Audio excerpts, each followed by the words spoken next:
Nhảy bằng thơ luôn thế nào mày? Lầm lắm thơ luôn thế nào? Hả?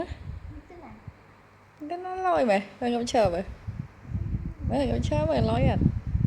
Bằng thơ luôn, ô anh ơi.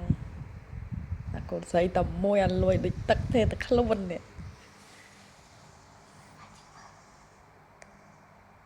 Mới không thấy. Ê. Mới chờ mày lôi à? Ê, mới chờ mày. Đi cho vợ không bị chùm mày. Ê. Mới thơ mày chùa. Mới ngừng mày. Ngừng mày.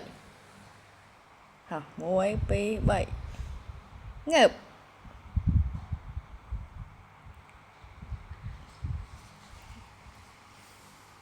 Vợ không bị chùm.